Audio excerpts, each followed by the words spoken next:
Hi, welcome back to our channel mini blogs devotional. ఈ రోజు కథలోకి అయితే వెళ్ళిపోదాం. చాలా సంవత్సరాల క్రితం రాము లక్ష్మి అనే దంపతులు ఉండేవారు. వాళ్ళు మంచి పనుల్ని చేస్తూ ఉండేవారు.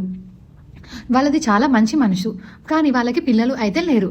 ఎన్ని దేవాలయాలు తిరిగినా, ఎన్ని పూజలు చేసినా ఫలితం అయితే లేకపోయింది. చివరికి వాళ్ళు శివుని నమ్ముకున్నారు. రోజు ఉదయం శివుడి పేరు చెప్పుకుంటూ పూజ చేసేవారు. చాలా కాలం అలా భక్తితో ఉండగా ఒకరోజు శివుడు వాళ్ళకి దర్శనం ఇచ్చారు. శివుడు అన్నాడు, మీకు ఒక పిల్లాడు పుడతాడు, కానీ ఒక్క విషయం చెప్పాలి. ఆ పిల్లాడు చాలా తెలివైనవాడు, కానీ అతన్ని ఆయువు 16 సంవత్సరాలు మాత్రమే అని.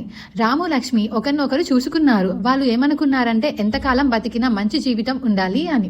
అందుకే వాళ్ళు ఆ వరాన్ని ఒప్పుకున్నారు. కొంతకాలానికి ఒక అబ్బాయి పుట్టాడు. అతని పేరు మార్కండేయుడు. చిన్నప్పటి నుంచే శివుడు అంటే చాలా ఇష్టం. ఎప్పుడు శివలింగం దగ్గరే ఉండేవారు. సంవత్సరాలు గడుస్తున్నాయి.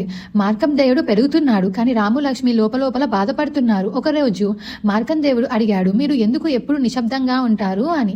అప్పుడు వాళ్ళు నిజం చెప్పారు, నీ ఆయువు 16 సంవత్సరాలు మాత్రమే అని. ఇది విన్న మార్కండేయుడు భయపడలేదు.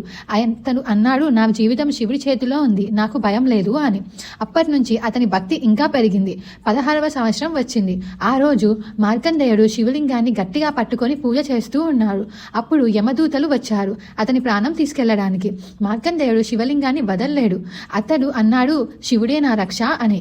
యమదూతలు ఏం చేయాలో తెలియక యమున్నే పిలిచారు. యముడు వచ్చి పాశం విసిరాడు. ఆ పాశం శివలింగాన్ని కూడా తాకింది. అంతే, ఆ క్షణంలో శివుడు శివలింగం నుంచి బయటకు వచ్చారు. కోపంతో యముణ్ణి సంహరించారు. ప్రపంచం అంతా ఆగిపోయింది. మరణమే లేకుండా అయ్యింది. దేవతలు వచ్చి శివుణ్ణి వేడుకున్నారు. అప్పుడు శివుడు యముణ్ణి తిరిగి బ్రతికించాడు. కానీ ఒక వరం ఇచ్చాడు, మార్కండేయుడికి మరణం ఉండదు అని.